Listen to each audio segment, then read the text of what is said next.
Todo empezó con una llamada que nunca debía haber contestado. Una voz que reconocí al instante, aunque no la había escuchado en más de 10 años, cortó la estática con una súplica directa.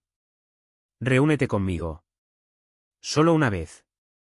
Debería haberlo ignorado, borrado el buzón de voz, tirado el móvil desechable por la alcantarilla más cercana y alejarme sin mirar atrás. Pero la curiosidad no tiene botón de apagado. Para cuando subí al coche, el pasado ya me tenía con las manos al cuello. El lugar de encuentro era un área de descanso en ruinas junto a la Ruta 7, antaño un punto discreto para trapicheos, ahora cubierto de cristales rotos y los fantasmas de cervezas baratas. Él ya estaba allí, apoyado contra un sedán oxidado, con el mismo aspecto agotado que yo sentía. He oído que aún te dedicas a arreglar causas perdidas, dijo con una sonrisa cansada. Parece que somos dos. No me molesté en preguntar por qué me había contactado. No hacía falta. Ambos sabíamos que favores así vienen con condiciones, y siempre aprietan cuando menos lo esperas. Mientras conducía de vuelta, con las manos aferradas con demasiada fuerza al volante, supe que ese era uno de esos momentos. El Last Stop Tavern se encontraba en un cruce olvidado donde se juntaban 3 condados, justo más allá de los límites de la ciudad. Los locales simplemente lo llamaban el Stop. Gracias a una rotación constante de policías fuera de servicio, tenía fama de ser un bar de currantes con placa, donde no se hacían muchas preguntas. No era precisamente un sitio discreto para una reunión secreta, por eso mismo era perfecto. Cuando aparqué en el lote lleno, el lugar ya hervía de actividad. El bar tenía más alcohol del necesario, con una distribución amplia y espacio de sobra para moverse.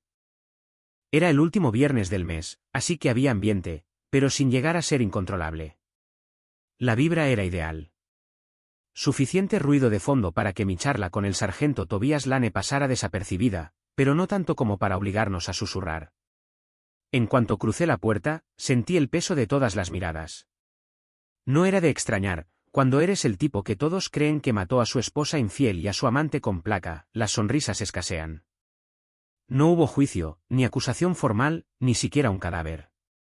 El coche del detective desapareció la misma noche que ellos, pero para el público, ya estaba juzgado y condenado. Claro, tenía un motivo. ¿Pruebas? Esa era otra historia.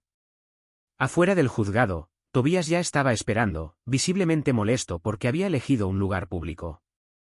Era alto, de hombros anchos, un hombre negro que caminaba como si llevara una brújula moral en un mundo torcido. De esos que prefieren tragarse el orgullo antes que deberle un favor a alguien como yo. Pero a veces las deudas se pagan, te guste o no. No nos engañemos, no soy ningún héroe, no soy el abogado que presentas en cenas elegantes. Mi nombre aparece en demasiados expedientes y mi ética suele ser más flexible que la de la mayoría. Aún así, una vez, solo una vez, hice lo correcto. En 2008, Tobias estaba atrapado hasta el cuello en una estafa hipotecaria depredadora, a punto de perder el techo bajo el que vivía su hija enferma. Los abogados limpios ya le habían fallado. Sin más opciones, llegó a mi puerta como un hombre arrastrado por una cuerda atada a un camión. Todavía no sé qué me movió a ayudarlo. Quizás fue lo desesperado que se veía, un hombre íntegro, apenas aguantando, aterrorizado de decirles a sus hijos que se quedarían sin casa. Así que hice lo que mejor sé hacer. Primero, gané tiempo presentando una bancarrota. Luego, envié a un par de mis clientes más, persuasivos a tener una charla cara a cara con el agente hipotecario. Unas cuantas conversaciones tensas después, conseguimos una confesión completa. Todo el trato era una estafa. Un soborno bien calculado, lo sé yo, uno que el banco no iba a igualar. Tobias conservó su casa. Por una vez, algo que se parecía a la justicia ocurrió de verdad. Pero Tobias nunca se quitó de encima el peso de saber que le debía esa victoria a alguien como yo. ¿De verdad crees que este era el mejor lugar para quedar?, me preguntó, visiblemente escéptico. No soy un desalmado, le dije. No te pondría en la línea de fuego solo para charlar. Lo cual explica por qué estamos aquí, dijo, alzando una ceja justo cuando se acercaba Lottie. Lottie, la camarera, llevaba su conjunto habitual, vaqueros que parecían pintados sobre la piel y un top corto que dejaba poco a la imaginación. Era guapísima, y lo sabía. Nunca perdía la oportunidad de lucirse. ¿Qué va a ser, Miles?, preguntó con ese tono burlón tan suyo. Lottie y yo teníamos una rutina de coqueteos sarcásticos y consejos al vuelo que ya era tradición. Era madre soltera, siempre eligiendo encanto sobre carácter, y con la mala suerte de enamorarse del tipo equivocado. Noté cómo se detenía un segundo, breve, pero revelador. Para la mayoría aquí, yo ya era culpable, y la culpa tiende a salpicar a quienes te rodean. Aún así, no mandó a otro camarero. Resulta que aún me quedaban algunos aliados. Pero no pensaba dejar que pagaran el precio por ello. 2 Boston Lages, Lottie, dije sin pestañear. Tobías negó con la cabeza. Tienes agallas, abogado. Presentarte aquí, donde a la banda de Víctor Delgado le gusta relajarse después del trabajo. Víctor Delgado. El tipo que se metió en la cama de mi esposa y puso en marcha todo este desastre. El 17 de marzo, día de San Patricio, él, su ostentoso Ford GT y mi esposa desaparecieron en la noche. Esa misma noche, una tormenta brutal se tragó medio estado, incluido el arroyo Chiari. En cualquier otro sitio, lo llamarían río. Pero aquí, la gente insistía en llamarlo arroyo. Ese nombre engañaba a muchos, haciéndoles ignorar su peligro. Una y otra vez, la gente construía demasiado cerca, puentes, casas, negocios, y una y otra vez, el agua se lo llevaba todo. Cuando la inundación finalmente retrocedió, los equipos de emergencia estaban desbordados. 2 infieles desaparecidos no eran precisamente prioridad. Y cuando las aguas se calmaron, todas las miradas apuntaban hacia mí. Valiente, entrar aquí, murmuré entre dientes. Al principio, mantuvimos la charla superficial, sin decir nada concreto. Cuando llegaron las cervezas, me incliné hacia él. Dime lo que tengas que decir. Yo me encargo del resto. Nadie podrá relacionarlo contigo. Tobías dudó un momento y bajó la voz. Hay una orden. Domingo por la mañana. A las 6. Van a registrar tu casa y tu despacho. Empujé la silla hacia atrás con fuerza, asegurándome de que todos lo notaran. Tobías hizo una mueca cuando me puse de pie de golpe. Escúchame bien, solté, lo bastante alto como para que los vasos del bar tintinearan. No recibo órdenes de basura de alcantarilla. Luego, señalando a Lottie, añadí, a ella le confiaría mi vida antes que a ti. Con eso, me giré y salí a paso firme, dejando a Tobías atrás, sacudido, sí, pero no ingenuo. Captaría el mensaje. Para cualquiera que estuviera mirando, parecería un poli intentando extorsionarme, no alguien dándome una advertencia. Un encontronazo público tenso lo mantenía a salvo. Una charla privada lo habría hundido. Afuera, en el aire frío de la noche, inhalé despacio, intentando calmar el caos que me sacudía el pecho.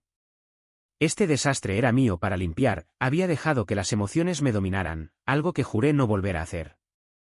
Ahora me tocaba arreglarlo, porque la justicia no va de equidad, es solo un juego con reglas más sangrientas. Y si quería tener alguna posibilidad de ganar, tendría que jugar mejor que todos los demás.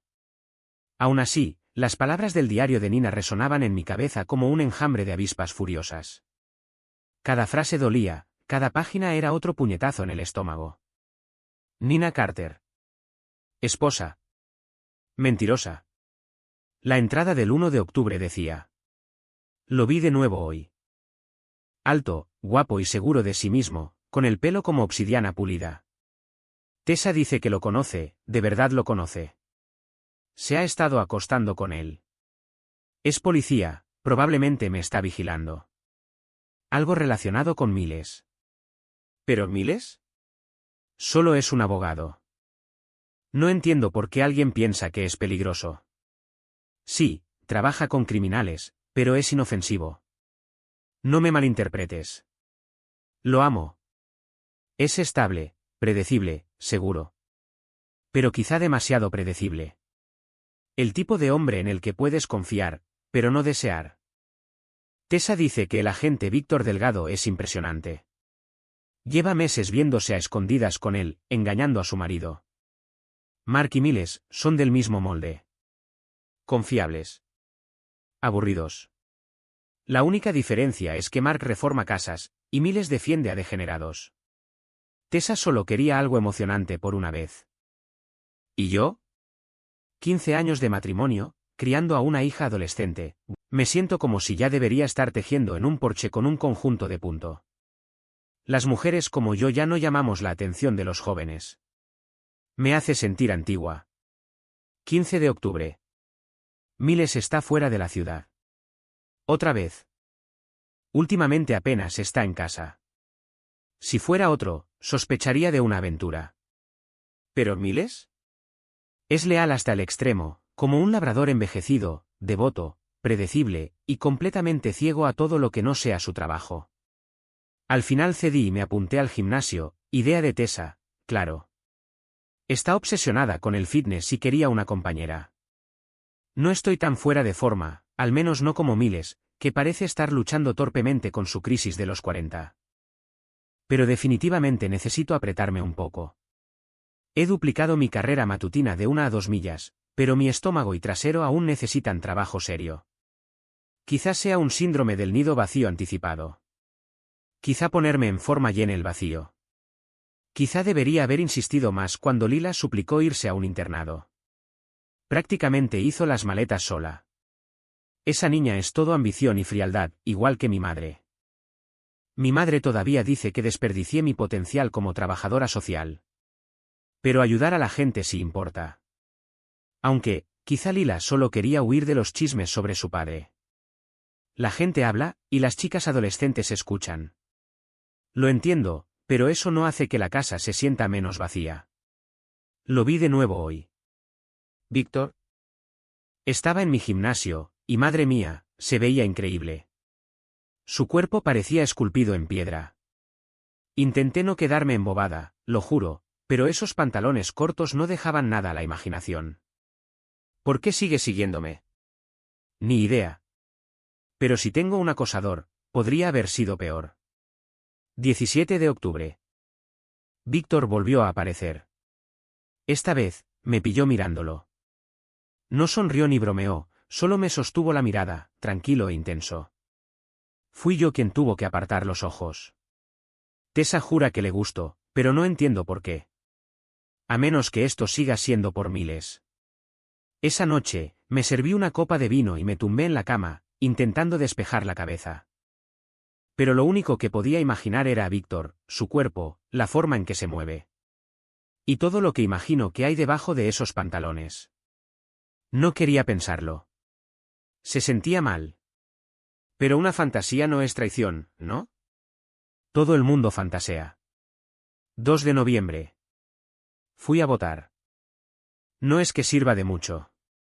Al salir del colegio electoral, ahí estaba otra vez, Víctor. Y esta vez, ni siquiera intentó ocultarse. Quería que lo viera. Le llamé en tono de broma, ¿sigues espiándome? Se encogió de hombros, relajado. Es mi trabajo. Esa es mi excusa, al menos. Le levanté una ceja. ¿Excusa? Sonrió, lento y con intención. Si tú me estuvieras siguiendo, no necesitarías una.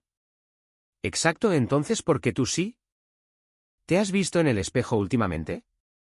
Me reí. Por favor, soy una madre con una hija adolescente. No titubeó ni un segundo. Eso solo te hace segura de ti misma. No vieja. Sigues siendo el tipo de mujer con la que los hombres sueñan. Rodé los ojos. Ya basta. No eres vieja, Nina, dijo. Eres magnética. Antes de que pudiera responder, alguien conocido pasó cerca y terminé la conversación deprisa. Pero sus palabras se me quedaron grabadas. Había perdido 5 kilos, claro, y me había tonificado. Pero que un hombre como Víctor se fijara en mí de verdad. Eso valía la pena recordarlo. Quizá contrate a un entrenador personal. Me esfuerce más. Si ya me está mirando, imagina si de verdad lo intento. Miles se dio cuenta del cambio, por supuesto. Esta mañana, llegó un ramo de 2 docenas de rosas a la casa. Cuando lo llamé para preguntar por qué, simplemente dijo. Porque mi esposa es hermosa. ¿Qué le dices a un hombre así? Lo amo. De verdad. Sí, coqueteé con otro hombre, pero nunca cruzaría la línea. Cerré el diario. Y luego cogí el teléfono.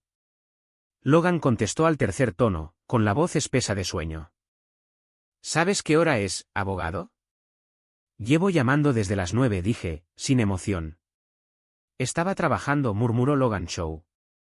Pues tengo un nuevo encargo para ti. ¿Puede esperar? No. Prioridad absoluta. Soltó un largo suspiro, medio dormido. ¿Y ahora qué? Antes del amanecer del domingo, quiero seguridad total, a oscuras, en mi casa y en el despacho. ¿Quieres cobertura completa? Eso requiere al menos 72 horas. ¿Me estás pidiendo que lo monte todo en 24 horas? Preguntó Logan, seco. Me acabo de enterar de que lo necesito, dije, con voz baja. Hubo una larga pausa, seguida de un suspiro lento y molesto. ChatGPT. Te va a salir caro. ¿Cuánto? 35.000. ¿Después de todo el trabajo que te he pasado? Ese es el precio con descuento, miles. A cualquiera más le cobraría 50. No discutí. No podía. A esas alturas, Logan podría haber pedido 100.000 y yo habría firmado el cheque sin pestañear. Está bien, dije. Solo hazlo. 9 de noviembre. Me había cruzado con Víctor 3 veces distintas esa semana. Cada vez, me regalaba esa sonrisa descarada y un gesto de saludo, como si compartiéramos un mundo secreto que solo nosotros entendíamos. Mientras tanto, Tessa iba a toda marcha. Ya ni se molestaba en ocultar que ella y Víctor se acostaban.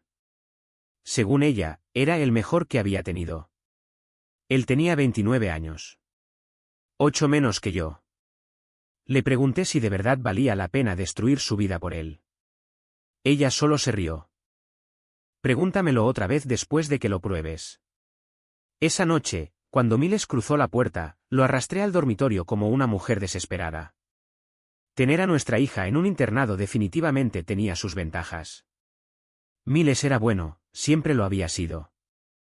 Confiable, atento, firme. Pero incluso mientras me abrazaba, la verdad me carcomía por dentro. Porque en ese momento, lo único en lo que podía pensar era en Víctor. ¿De verdad me había convertido en una mujer tan rota? ¿En alguien que necesitaba imaginar a otro hombre solo para sentir deseo? Más tarde esa tarde, intenté despejar la mente con un mocha latte en Starbucks, viendo pasar a los desconocidos por la ventana. Y de repente, Víctor apareció, deslizándose en el asiento frente a mí como si tuviera todo el derecho.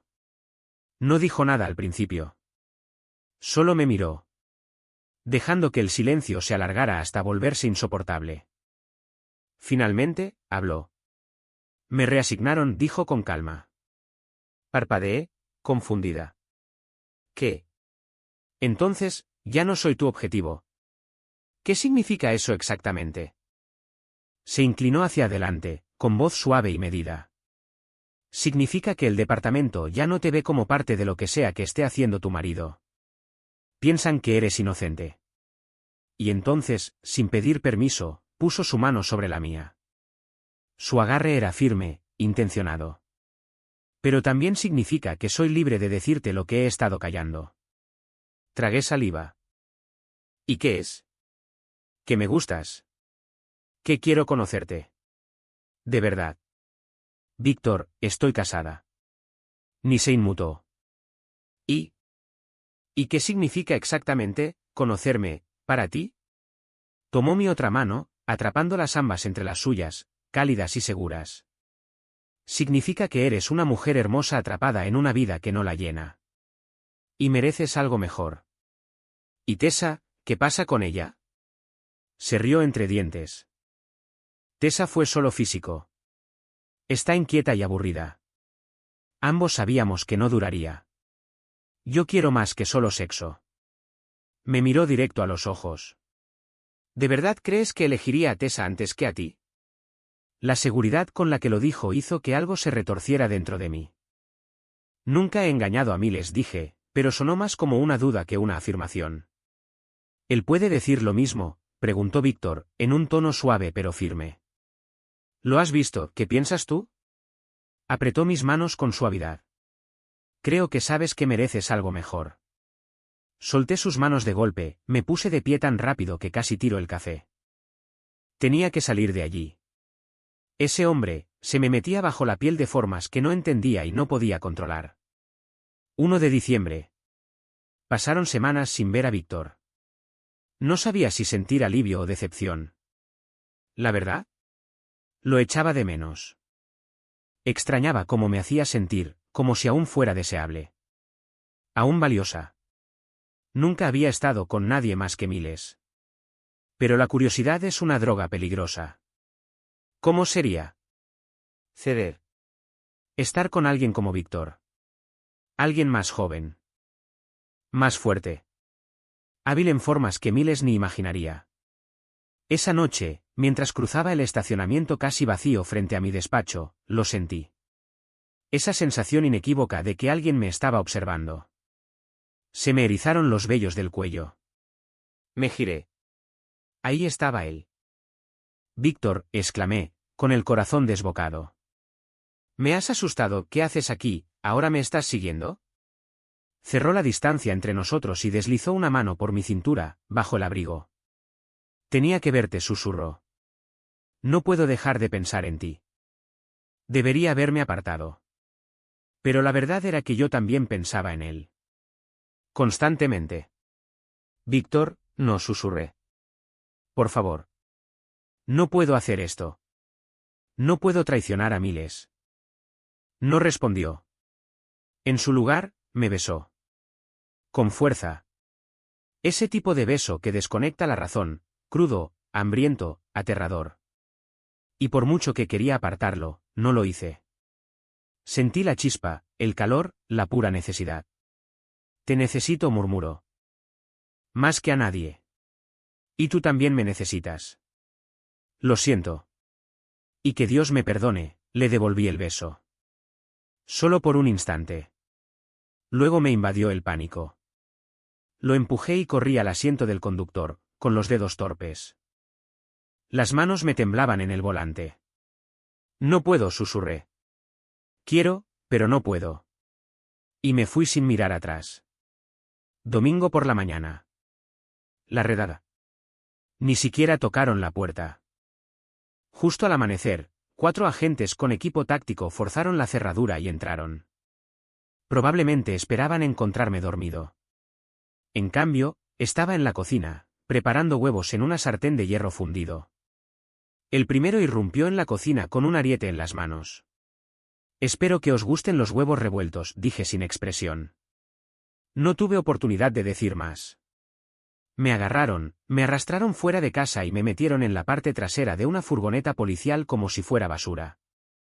Desde ahí, me quedé en silencio mientras destrozaban mi casa. Arrancaron alfombras, levantaron tablones del suelo, incluso excavaron en el jardín como si buscaran un tesoro enterrado. Me alegró, en cierto modo retorcido, que la mayoría del suelo fuera de madera, menos daño así. El sótano no tuvo tanta suerte. Lo arrasaron. Y luego vino la humillación final, mi coche. Las llaves seguían en el contacto, podrían haber abierto el maletero en segundos. En vez de eso, lo forzaron a la fuerza, destrozando la cerradura solo porque podían. ¿Y todo para qué? Cuando por fin terminaron, algunos agentes que en realidad conocía, tipos con los que había trabajado antes, intentaron hacérselos tranquilos. Vamos, Miles, dijo uno. Tienes pinta de necesitar un desayuno. Me ofrecieron llevarme a Dennis. Porque al parecer, destrozar la vida de alguien no está completo sin tortitas. Empujaba los huevos gomosos por el plato mientras uno de los agentes se recostaba en su silla, con una sonrisa de superioridad. Entonces, Miles, ¿dónde escondiste los cuerpos? Pinché la yema con el tenedor, sin mostrar emoción. La última vez que lo comprobé, no hay ningún cuerpo. Vamos, intervino otro, sonriendo como si todo esto fuera una broma entre colegas. Desaparecieron en marzo. Ya estamos en diciembre. Me giré hacia la ventana, la vista fija en el cielo despejado. ¿Creéis que lloverá hoy?, pregunté. No ha llovido desde las inundaciones de verano, y ahora que habéis destrozado mi jardín, tendré que replantar si quiero flores en primavera. No les interesaba la jardinería.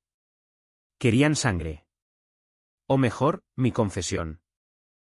Mira, dijo uno, bajando la voz mientras se inclinaba hacia adelante, como si esto fuera un favor entre amigos. Lo entendemos. Seguro que tenías tus motivos. Quizás simplemente estallaste. Deja de hacerte el abogado, sé un hombre. Asúmelo. Podemos arreglar algo. Sonreí con cinismo, tomé un sorbo de café. No, no creo que llueva. Estamos en sequía. Y añadí, quizá pase por el vivero después de esto. Compre unos bulbos. Tulipanes, tal vez. El agente tiró la servilleta sobre la mesa, harto de fingir amabilidad. Como quieras, abogado. Pero ¿sabes cómo funcionan las cosas por aquí? A los que matan polis, se les quema. ¿Se levantó? Piénsalo bien. 9 de diciembre. Hoy fue un campo de batalla.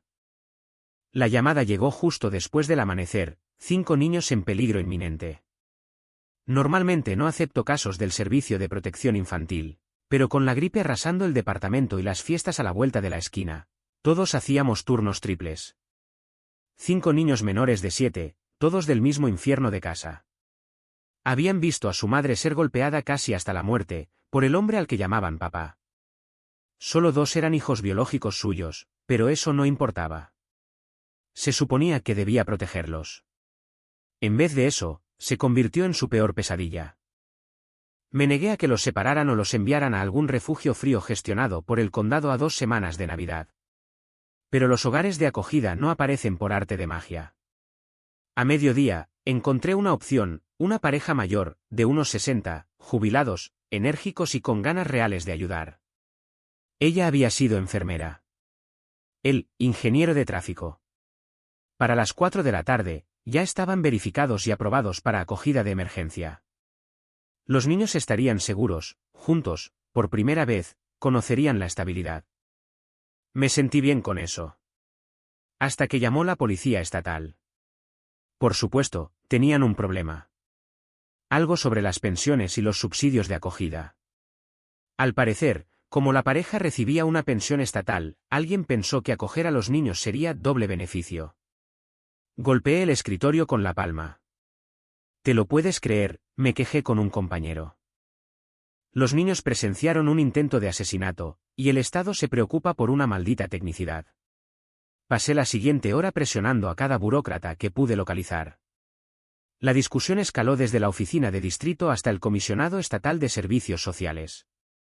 Cuando pensé que todo estaba perdido, sonó el teléfono. ¿Cuándo llegan los niños?, preguntó la mujer. Su voz era cálida, ilusionada. Ya tenemos las literas listas. Nuestras hijas están aquí para ayudar. Suspiré. Hay un problema con lo de la pensión y los pagos.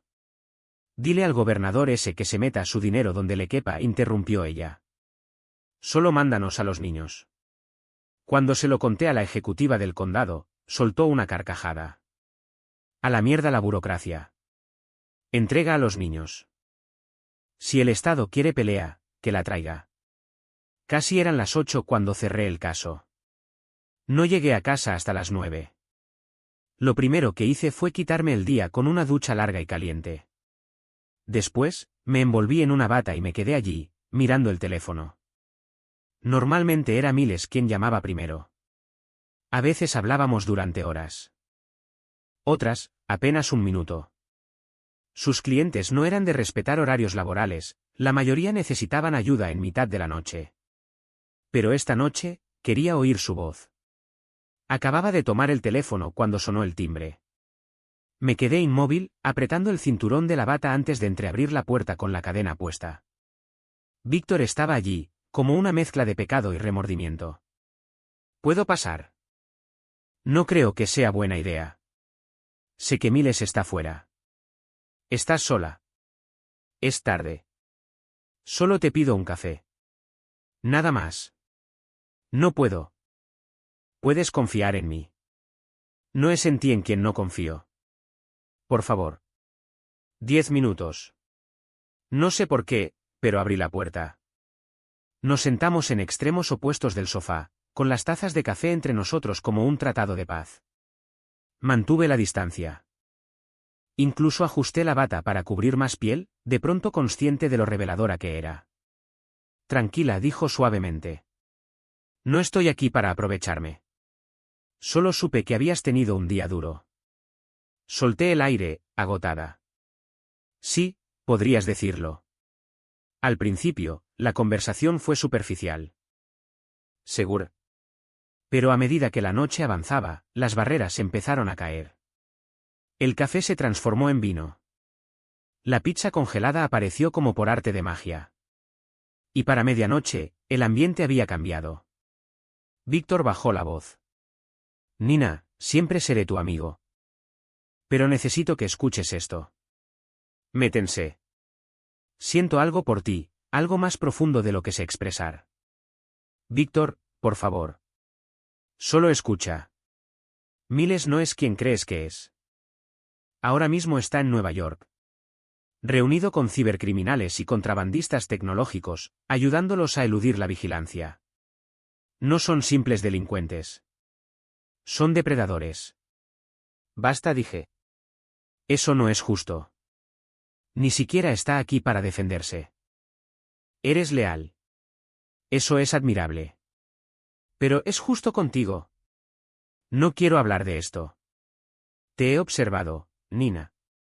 He visto lo que haces, cuánto corazón pones en tu trabajo.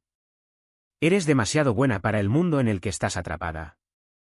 Eres una santa casada con el diablo. No, susurré, apenas audible. Estaré aquí para ti.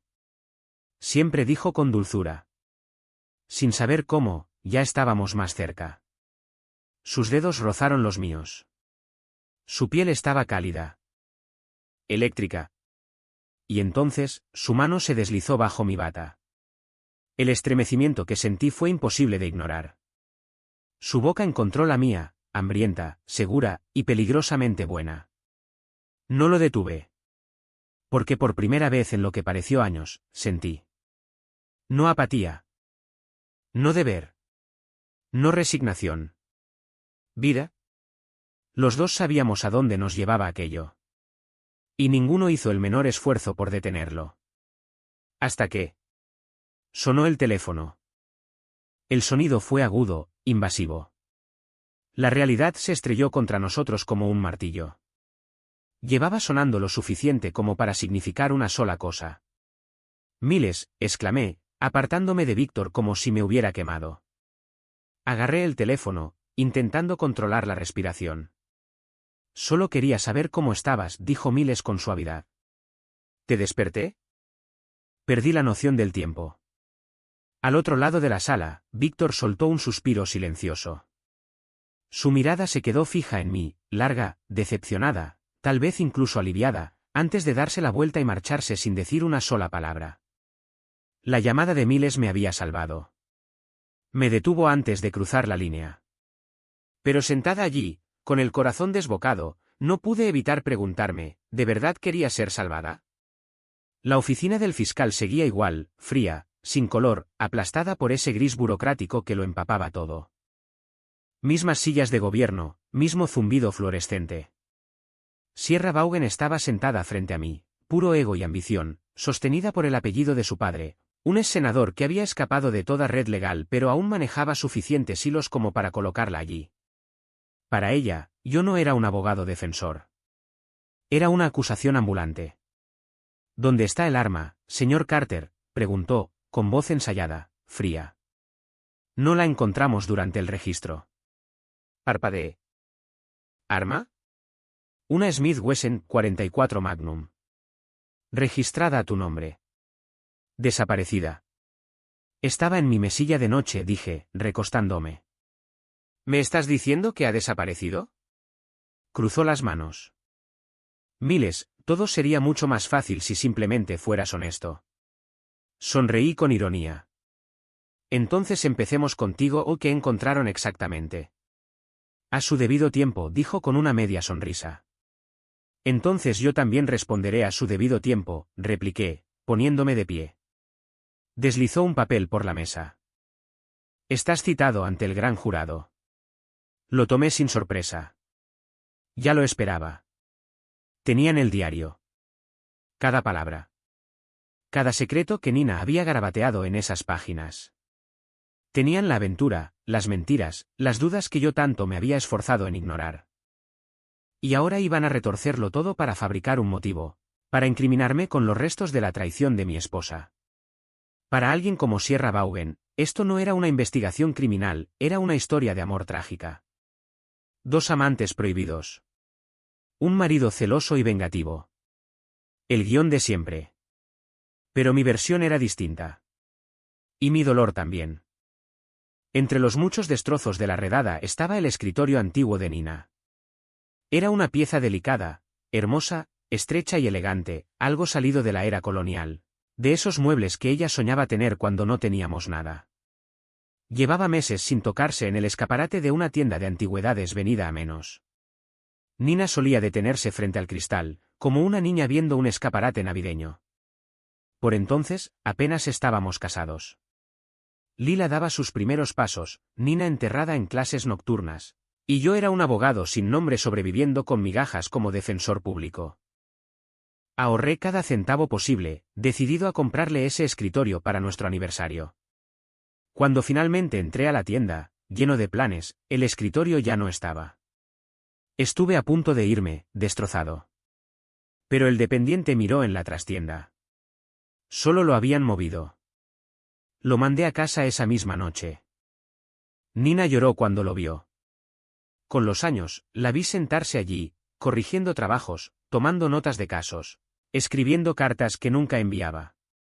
Cada vez que la veía, pensaba, esto lo construimos nosotros. El amor no eran diamantes ni cenas a la luz de las velas. Era algo más pequeño. La mirada en sus ojos al abrir ese regalo.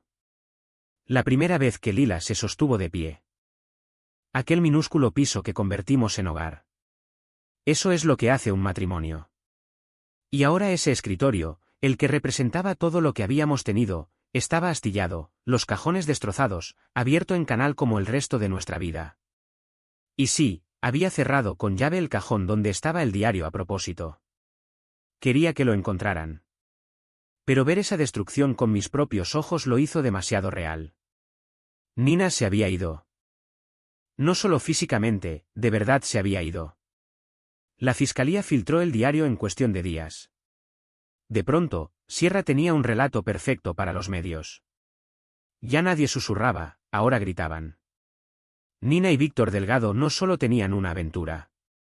Eran amantes separados por un marido celoso. Yo me había convertido en el villano de su obra barata y trágica. 2 de enero. No consigo hacerlo bien, había escrito Nina. Tessa se ríe de mí. ¿Por qué le das tantas vueltas?, dice. Miles ya no está. ¿Nadie lo sabe, qué importa? ¿Pero cómo voy a mirarlo a los ojos otra vez? Di lo que quieras de Miles, ha sido bueno conmigo. Si se entera, ¿qué le digo? Échale la culpa, había sugerido Tessa. Dile que es su culpa por dejarte siempre sola. No se va tan seguido, escribí. Y cuando está en casa, estamos bien. Tenemos un matrimonio decente. Pero Víctor te hace sentir viva, insistió Tessa. No le respondí. No hacía falta. Ella ya lo sabía. Miles nunca se enterará, escribió. Y si lo hace, haz lo que yo hice con Mark, ¿qué hiciste? Sonrió. ¿Recuerdas cuando Mark parecía destrozado ese fin de semana en la cabaña? Fue cuando se enteró de lo de Víctor. Le dije la verdad, que aún lo amaba, pero que eso no cambiaba nada. Que Víctor era diferente. Que hay hombres que simplemente saben cómo hacer sentir viva a una mujer. Me quedé mirando esa página. Tienes suerte de que Mark no tuviera un arma, escribí debajo. De algún modo, contestó ella, creo que Miles lo entenderá. Igual que lo hizo Mark. Las semanas siguientes vi a Víctor a menudo. Siempre en público. Nunca a solas. Pero nunca dejó de observarme, ni de observar a Miles. Y Miles, él lo intentó. Estuvo presente. Tuvimos intimidad, más de la que habíamos tenido en años. Debería haberme sentido feliz. Debería haberme sentido segura. Pero cada vez que Miles me tocaba, cada beso, cada susurro en la oscuridad, No era a él a quien veía. Era a Víctor. Luego, unos días más tarde, Víctor me pasó una nota doblada. Una dirección. Una fecha. Una hora. ¿La fecha? El mismo día en que Miles tenía previsto viajar a Nueva York. Tenía que ser su apartamento. Me dije a mí misma que no iría. Que solo pasaría para pedirle que se detuviera. 15 de enero. Dios mío. ¿Qué he hecho? Fui a su apartamento. Me dije que no pasaría nada. Que sería fuerte. Que recordaría quién soy. Entonces me besó. Y en ese instante, nada más importó. Me llevó al dormitorio con una naturalidad que parecía ensayada, pero que aún así desarmaba por completo. Sus dedos se deslizaron hasta los botones de mi blusa, desabrochándlos uno a uno, lentos, deliberados, hasta que la prenda cayó de mis hombros como seda. Sus manos siguieron la curva de mis brazos, deteniéndose en mis muñecas mientras se inclinaba, presionando sus labios con firmeza contra los míos. Cuando recorrió mi piel, no hubo apuro, fue casi reverencial. Y mientras yo aún estaba a medio vestir, él ya no lo estaba. Se quitó la ropa con esa seguridad casual de quien ya sabe que va a ser deseado. Su cuerpo parecía esculpido, no nacido. Tenía una resistencia que no parecía real, como algo salido de una película, no de un hombre de verdad. No nos detuvimos. Durante horas. Cuando salí a la calle, el cielo ya se había oscurecido. Abandoné su apartamento sabiendo exactamente lo que no me atrevía a decir en voz alta. Volvería. La declaración de apertura de Sierra Vaughan fue más fría de lo habitual, más afilada también, y eso me dijo todo lo que necesitaba saber. Ella no la había escrito. No, este discurso tenía colmillos. Ritmo. Estrategia. Graham Redding, el fiscal del distrito en persona, estaba sentado a su lado como un político esperando aplausos. No iba a ensuciarse las manos, pero sí quería llevarse el mérito por la caída. Típico. Yo me representaba a mí mismo. El juez Bascom no ocultó su desdén. Un abogado que se defiende a sí mismo tiene un necio por cliente, dijo, casi con desgana. Mejor eso que tener un necio como abogado, respondí con calma. Bascom no sonrió. No estaba allí por justicia. Estaba allí para convertirme en un ejemplo. Cuando llegara el momento de instruir al jurado, sabía lo que haría, retorcería el significado de duda razonable hasta que apuntara a un veredicto de culpabilidad. Pero no me inmuté. Aún no. Todavía me guardaba una carta. La verdad. El problema era que la fiscalía tenía algo mejor, una historia de amor. Una sucia, trágica, irresistible historia. El policía noble. La trabajadora social atormentada. Dos almas separadas por el destino. ¿Y yo? El marido amargado. El obstáculo. El villano. Porque los tribunales no se mueven por hechos. Se mueven por relatos. Suboficial Reilly, empezó Sierra. ¿Abrió usted el maletero del vehículo del acusado? Sí, respondió Reilly, sin emociones. ¿Qué tipo de coche era? Un Toyota Camry viejo. Marrón. Algunos miembros del jurado alzaron las cejas. Sierra no necesitaba decirlo. ¿Qué tipo de abogado exitoso conduce un Camry destartalado? Dejó que la pregunta flotara. El astuto Miles Carter. Siempre un paso adelante. ¿Y qué encontró dentro?, preguntó, con un tono cargado de insinuación. El maletero había sido limpiado recientemente. Pero recuperamos muestras de cabello y fibras consistentes con la oficial Delgado y la señora Carter. Entonces, es posible, dijo Sierra, haciendo una pausa teatral, ¿que los cuerpos hayan sido transportados en ese vehículo? Me levanté. Objeción. Especulación. Rechazada, cortó Bascom antes incluso de que me sentara. El testigo es un experto, añadió. Puede responder. Reilly no dudó. Lo expuso todo, su teoría. Cómo los había matado. Cómo limpié el coche. Cómo me deshice de sus cuerpos como si fueran basura. Cada palabra empapada en seguridad. Cuando me tocó el turno, me incliné hacia adelante.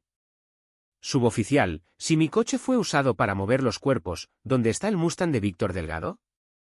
Rayleigh parpadeó. No, no estoy seguro de entender. Su coche, repetí. Un Shelby GT500, azul eléctrico personalizado. ¿Le suena? Se removió en su asiento. No lo hemos localizado. Me dirigí al jurado. No estamos hablando de un utilitario cualquiera. Es un coche de exhibición. De esos que la gente recuerda. Y, sin embargo, nadie lo ha visto desde marzo. Rayleigh carraspeó. No, no ha sido recuperado. No había terminado. Volvamos a mi Camry. Su equipo lo forzó, ¿cierto? Sí. ¿Por qué no usaron las llaves? Pausa larga. Quizás se nos pasaron. Se les pasaron las llaves, repetí. Curioso. Porque esas mismas llaves se usaron después para abrir el maletero, ¿no? El ceño de Rayleigh se frunció. Antes de que pudiera tartamudear una respuesta, Sierra se levantó. Objeción, argumentativo. Hechos no presentados como prueba. Por supuesto.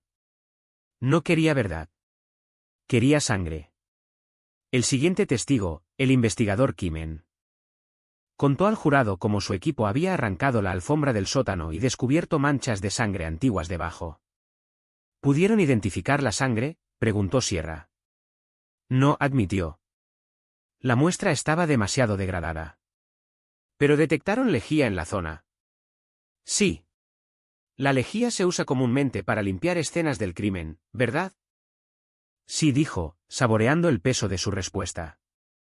Cuando me tocó interrogarlo, no recurrí al teatro. Investigador, dije con calma, ¿hay un cuarto de lavado en mi sótano? Sí. ¿Y sería inusual, pregunté, encontrar lejía en un cuarto de lavado? Pausa larga. Depende de quién lave la ropa. Él conocía la respuesta. Y el jurado también. 7 mujeres, todas probablemente con lejía en casa esa misma semana, se miraron entre sí. Él no lo dijo en voz alta. No hacía falta. Luego, la fiscalía sacó su arma más poderosa, el diario de Nina. 16 de enero. Me siento culpable y liviana al mismo tiempo. No puedo dejar de pensar en Víctor, su cuerpo, como me toca. Cómo me hace sentir viva. Y sin embargo, me siento tan avergonzada cuando pienso en Miles. Quiero creer lo peor de él, porque si realmente es el monstruo del que la gente murmura, tal vez lo que hice no sea imperdonable. Pero sé que no es así. Miles siempre me ha amado. Y yo lo traicioné de la forma más fea posible. A veces creo que lo sabe. Que lo puede ver en mi cara. Lo escribió en su escritorio. Ese que Miles le compró cuando apenas tenían para llegar a fin de mes. Un auténtico mueble antiguo. Lo vio una vez en una vitrina y pensó que era demasiado hermoso como para que le perteneciera. Por entonces, los lujos no existían para ellos. Recién casados. Ella desesperada por tener un bebé. Y tomó una decisión. Dejó de tomar anticonceptivos. Deberíamos haberlo decidido juntos, pero lo hice sola. Dejé de tomar las pastillas sin decirle nada a Miles. Nunca me hizo sentir culpable, ni cuando se acabó el dinero, ni cuando la vida se complicó. Solo se preocupaba por una cosa, como cuidar de nosotras. ChatGPT. Y de algún modo, incluso con todo desmoronándose, él aún encontró la forma de comprarme aquel escritorio antiguo. Mi esposo. Mi mejor amigo. El hombre al que he traicionado. Sigo repitiéndome que me mantendré lejos de Víctor. Pero cuando cierro los ojos, lo único que veo es volver corriendo a sus brazos. Miles vuelve esta noche. Tal vez ya lo sabe. Tal vez este sea el momento en que todo se acaba, de una forma u otra. 17 de enero. No pasó nada. Si Miles sospechaba algo, no lo mostró. Y sin embargo, había algo distinto. Un espacio entre nosotros. Una tensión silenciosa. Quizá solo esté en mi cabeza. Quizá la culpa hace que todo se sienta más lejano. Parecía cansado. Distante. Por ahora, Fingiré que todo está normal. Salí temprano hacia el trabajo para evitar verlo con la luz de la mañana. Apenas 10 minutos después de llegar, el móvil vibró. Era Víctor. Dijo que necesitaba oír mi voz. Y se lo permití. Hablamos hasta que ya no me quedó tiempo antes de entrar en turno. Y lo admito ahora, aunque sea solo para mí. Lo que siento por Víctor es amor. No el amor suave y confiable que tenía con Miles. Algo más desordenado. Más absorbente. Más real. 19 de enero. Me escapé del trabajo para una pausa larga de almuerzo y fui al piso de Víctor. Ahora trabaja de 4 a medianoche, así que tuvimos 2 horas perfectas. Volví a casa después, y Miles apenas reaccionó. O tal vez solo imaginé su indiferencia. Quizá la culpa lo distorsiona todo. No hemos vuelto a tener intimidad desde su viaje a Nueva York. Estará en casa este fin de semana. Buscaré la manera de compensarlo. 12 de febrero. El último mes ha sido un borrón. Víctor y yo nos vemos con regularidad ahora, al menos 2 veces por semana. A veces a mediodía, otras veces por la noche cuando Miles no está, lo cual pasa cada vez más. Víctor dice que Miles está trabajando con gente peligrosa. Que el FBI ha intentado vigilarlo, pero no pueden seguirle el ritmo. Es demasiado cuidadoso, demasiado bueno en lo que hace. Miles ayuda a criminales a eludir la vigilancia. Usa permisos secundarios para conseguirles tecnología que roza lo ilegal. Víctor no lo dice directamente, pero lo sé. Aún lo está vigilando. Y eso debería hacerme sentir más segura. Pero no es así. Me siento atrapada. Amo a los dos de maneras distintas. Pero ahora son enemigos. Lados opuestos de una guerra de la que no puedo escapar. Miles ha estado perfecto últimamente. Demasiado perfecto. Cariñoso. Ethan, Lleva pequeños regalos a casa, me deja flores, hace el amor como si fuéramos jóvenes otra vez. Pero lo conozco. Conozco el silencio detrás de sus sonrisas. No ha dicho una sola palabra. Pero puedo sentir la tensión en él, como un cable a punto de romperse. Solicitamos la admisión del diario como prueba, dijo Sierra con frialdad. Estábamos a puerta cerrada, en la oficina del juez Bascom, debatiéndolo. Señoría, dije, intentando mantener la calma, es testimonio de oídas. Es una declaración hecha fuera de juicio presentada para probar culpabilidad. Eso importa. Bascom no se inmutó. Señor Carter, discúlpeme, pero no veo una razón convincente para excluirlo. El testimonio de oídas no le preocupa. Hay excepciones, intervino Sierra, con una suficiencia insoportable. ¿Cuáles exactamente?, pregunté. Ella solo sonrió. Unas cuantas. Sin detalles. Sin argumentar. No lo necesitaba, Bascom ya había tomado su decisión. Se admite, dijo, agitándome con la mano como si fuera una molestia. Si me equivoco, puede apelar. Pero las apelaciones son humo y espejos. Una vez condenado, nadie revierte un veredicto por algo como el testimonio de oídas. Sierra no leyó el diario ella misma.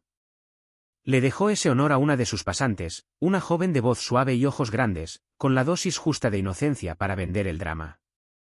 Incluso se sonrojó al leer las partes más íntimas. El jurado se lo tragó como si fuera palabra santa. La aventura de Nina no fue lasciva. No fue egoísta. No, Sierra se aseguró de que sonara como una tragedia. 16 de marzo. Lila volvió a casa por las vacaciones de primavera. No hemos hablado desde Navidad. Parecía feliz, pero distante, como si estuviera visitando la casa de otra persona. Aún no entiendo por qué insistió en ir a un internado. Sospecho que fue por los rumores. Por Miles. Ella lo quiere, lo sé. Pero el amor no silencia los susurros. Y en secundaria, los susurros son veneno. Con Lila en casa, Víctor y yo no podíamos vernos aquí. Y ahora él está empezando a ponerse nervioso. Cree que sus compañeros se están dando cuenta. Si lo descubren mientras aún investiga a Miles, está acabado. Quiere un traslado. Quiere que deje a Miles. Y ahora que estoy al borde de esa decisión, por fin veo lo mal que está todo esto.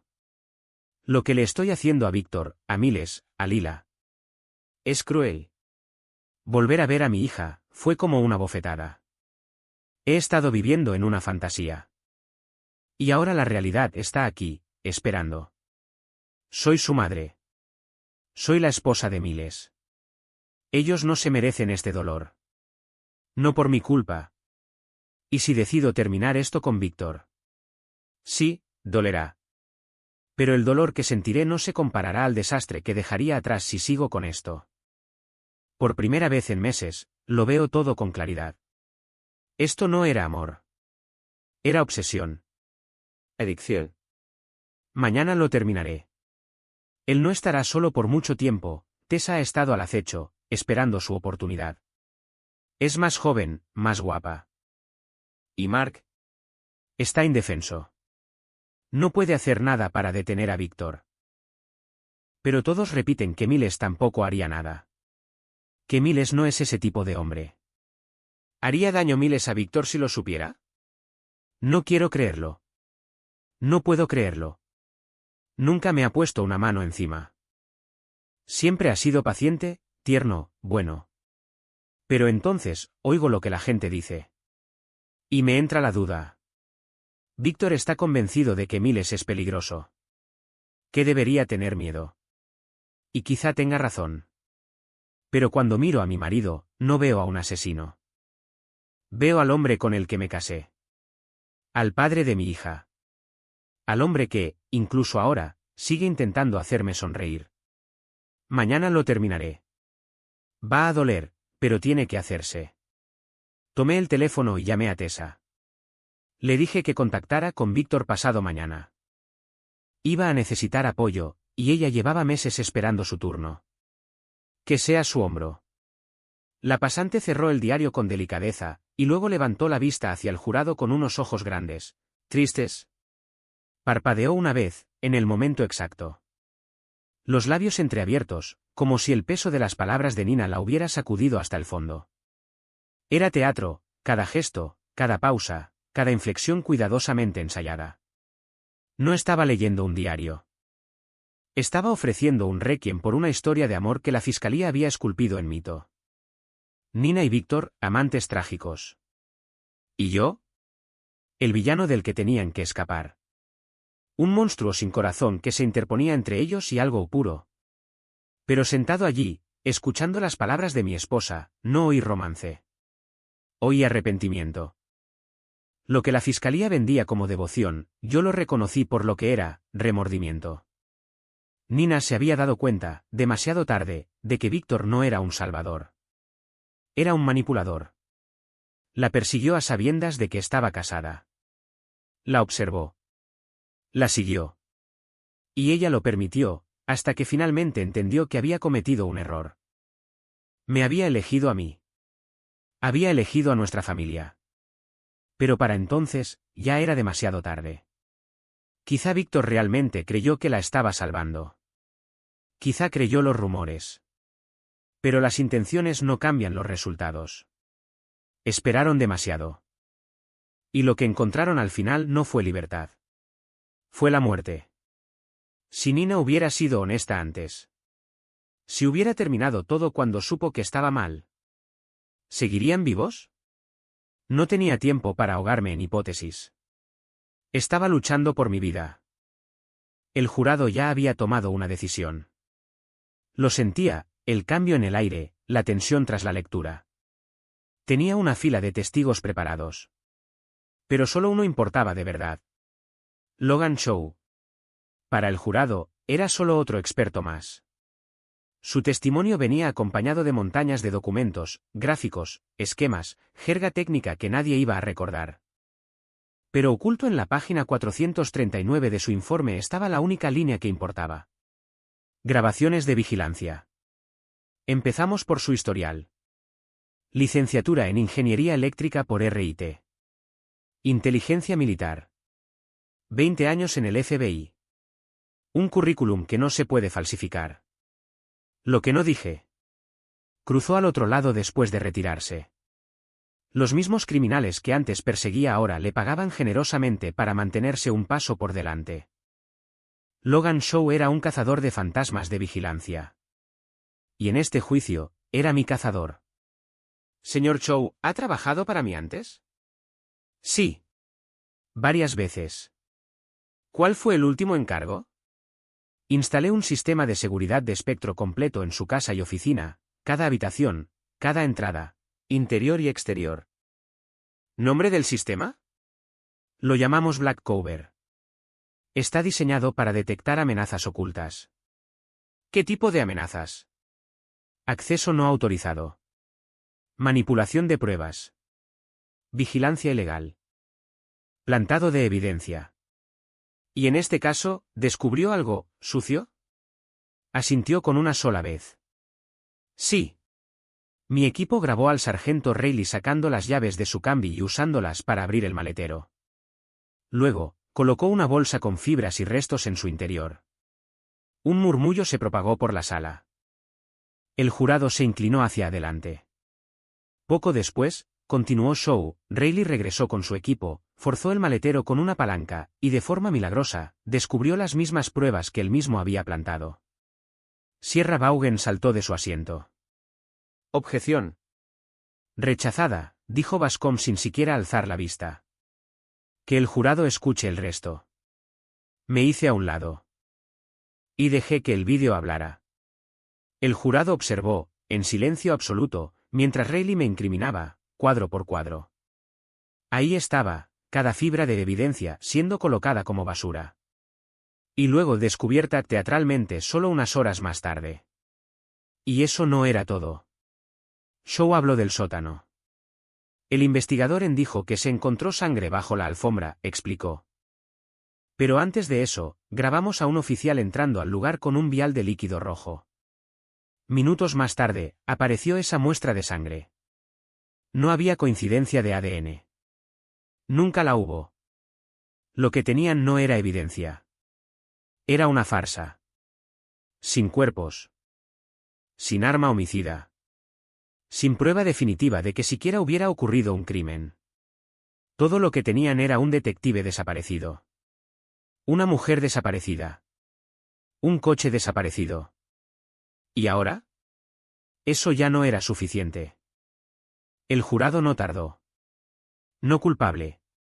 Las palabras apenas salieron de la boca del portavoz cuando Lila corrió hacia mí, abrazándome con fuerza.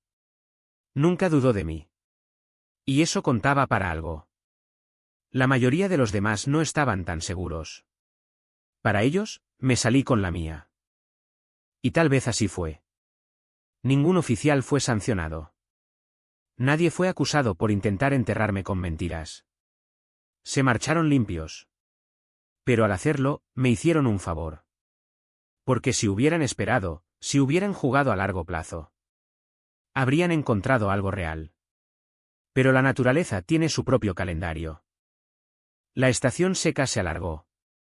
Soari Creek, antes imponente, se redujo a un susurro. Y en ese susurro, emergió la verdad. El coche de Víctor Delgado, el Mustang Shelby GT500 azul eléctrico, reapareció como un fantasma, atascado en el fondo del lecho del río, desenterrado por la sequía. Dentro, dos cuerpos. La carrocería los mantuvo sellados, ocultos. Pero la corriente los había arrastrado kilómetros antes de soltarlos finalmente. El bolso de Nina seguía en el asiento delantero. Nina estaba junto a él. Aún llevaba parte de lo que se le vio por última vez. Junto a ella, Víctor, medio vestido. La autopsia lo confirmó, estaban en pleno acto. Víctor recibió el primer disparo. La bala lo atravesó, e impactó en ella.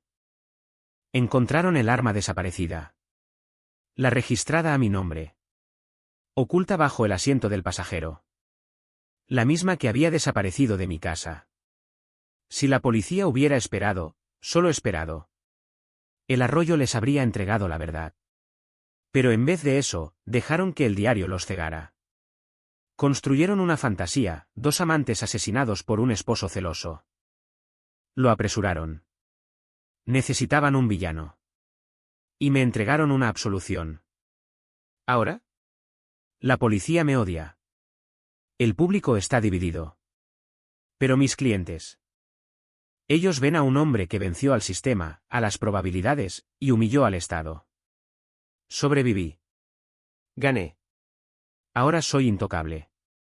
La ley intentó ahogarme. En cambio, me dio aire. La semana siguiente subí mis honorarios.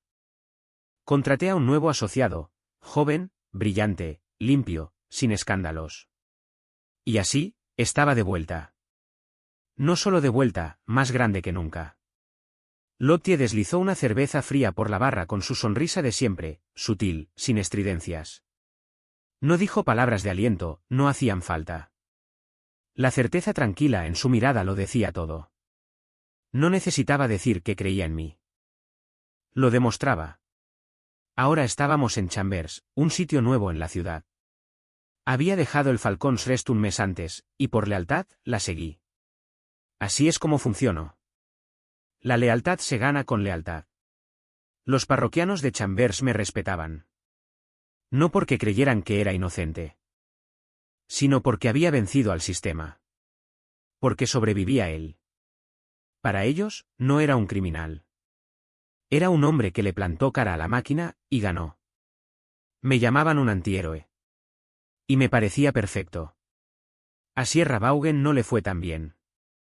Cuando se asentó el polvo, la fiscalía necesitaba un chivo expiatorio para justificar su fracaso estrepitoso. Y Sierra era fácil de sacrificar. Renunció en desgracia. Su nombre, manchado. Su carrera, acabada. Mientras tanto, yo me sentaba frente a Mark en una esquina oscura del bar, viendo cómo acariciaba a su Sam Adams como si fuera lo último que lo ataba a la realidad. Tómate tu tiempo, dije. Nadie te espera en casa. Di un trago. Y seamos sinceros, lo que tienes en casa tampoco vale la pena apurarse por volver, ¿no? Se estremeció. Apenas. De esos gestos mínimos que delatan que las palabras dieron en el blanco. Creo que Mark empezaba a entender que hay mujeres que no valen el desastre que dejan detrás. Tessa era prueba viviente. Lo siento, empezó, pero se quedó ahí, como si ni siquiera supiera por qué se disculpaba. Le hice un gesto con la mano. A estas alturas, una disculpa es solo ruido de fondo. Nunca quise que Nina saliera herida, dijo, más para sí mismo que para mí. Claro que no, respondí, dejando el vaso sobre la mesa. Solo fue un pequeño accidente trágico, ¿no? Lo miré. Tú no eres perito en balística. ¿Cómo ibas a saber que las balas atravesarían a Víctor y llegarían hasta ella? Sus dedos temblaron al bajar la cerveza. Exacto, murmuró. Esos asientos se reclinaban por completo. Como una maldita cama. Ni siquiera podía ver quién estaba debajo de él. Su voz se quebró. Y estaba tan enfadado. Tessa me dijo que había vuelto con él. ¿Otra vez? Claro, dije con suavidad. Cegado por la rabia. No pensabas con claridad. Se aferró a esa excusa como si fuera oxígeno. Sí. No lo planeé. Solo quería asustarlo. Bajó la voz. Robé tu pistola. A comienzos de esa semana. Sabía dónde la guardabas. En el dormitorio, dije. Para protección. Un regalo de un cliente. El rostro de Mark se torció por la ironía. Ella me dijo que estaba viéndose con él otra vez, murmuró. Dijo que Víctor iba a necesitar a alguien en quien apoyarse. Apretó la mandíbula. No podía quedarme ahí sin hacer nada. Así que fuiste a su casa, dije en tono bajo. Llamaste a la puerta. No respondió. Y asumí lo peor, susurró. Que estaban juntos. Sabía a dónde llevaba a sus mujeres. Al arroyo. Asentí. Aislado. Privado. Todo el mundo conocía ese maldito coche. Difícil no notar un Mustang como ese. Miró hacia abajo. ¿Llovía? Todo estaba negro. Caminé hacia el agua. No podía ver nada. Pero los oíste, le dije. Mark asintió, con la mirada perdida. Ella reía. Luego gimió. Tragó saliva. Se sintió como una puñalada. No pensé. Ni apunté. Solo. Se atragantó con las palabras. Apreté el gatillo. ¿Y el arma? Pregunté. La dejé caer. ¿O la tiré? No recuerdo. Ni siquiera sabía que Nina estaba ahí. Entonces me miró. De verdad. Lo siento, dijo en un susurro. ¿Vas a ir a la policía? Encogí los hombros. ¿Y por qué lo haría? Levantó la vista, desconcertado. Pero, maté a tu esposa. No fue intencional. Exhaló como un globo desinflándose. Ni siquiera sé cómo acabó el coche en el arroyo, admitió. Pensé que lo encontrarían de inmediato. Pero cuando no apareció, y empezaron a culparte a ti. Por supuesto que lo hicieron, dije, girando mi copa. Sin cuerpos, sin arma. Solo tenían una historia. Mark miró su cerveza. Pero tú lo sabías. Asentí una vez. Tenía mis sospechas. Sabía dónde fue esa noche. ¿La seguiste? Le puse un localizador GPS en el bolso. Por si acaso. Cuando desapareció, revisé la última señal antes de que se apagara. Cuando el coche no apareció, supuse que la crecida lo arrastró río abajo. Una vez se llenó de agua, se hundió. La naturaleza enterró la verdad por mí. Mark temblaba. ¿Entonces, sabías que fui yo? No con certeza. Pero lo intuía. Su voz se quebró. Odio que la gente siga pensando que tú lo hiciste.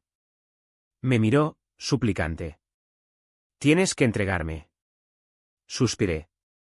Mark, la gente cree lo que quiere creer. Ese es el problema con la verdad, solo sirve si encaja con la historia. Entonces, ¿me dejas ir? Por mí, asentí. Estás a salvo. El alivio le recorrió el cuerpo. Los hombros se le desplomaron como si hubiera estado conteniendo la respiración por semanas. Entonces, ¿por qué me citaste aquí? Preguntó, parpadeando. Metí la mano en el abrigo y deslicé una hoja doblada por la mesa. La abrió, confuso. ¿Qué es esto? Mi factura. Alzó las cejas. ¿Tú qué? Sonreí. Mark, monté una defensa impecable. Vencí al sistema. Limpié mi nombre. Eso no es gratis. Pero, te defendiste solo. ¿Y de quién es la culpa? Pregunté. Me pasé meses desmontando un caso que tú ayudaste a construir. Me costaste todo, y ahora, te toca pagar. Señalé la cifra. Y lo hice a la perfección. Él miró el monto como si tuviera colmillos. Es mucho. Eso cuesta la excelencia. Apretó los labios. ¿Aceptas American Express? Naturalmente.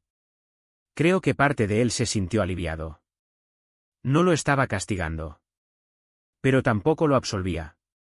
Vivimos en un mundo donde la verdad es opcional. Donde la inocencia depende de la apariencia. Los titulares importan más que los hechos.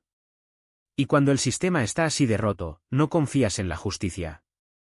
Te conviertes tú en el sistema. Mark se fue. No lo vi marcharse. Lottie deslizó otra cerveza frente a mí. ¿Estás bien? Preguntó suavemente. Tomé un trago lento. Sí, dije. Al final, todo sale mejor de lo que uno espera.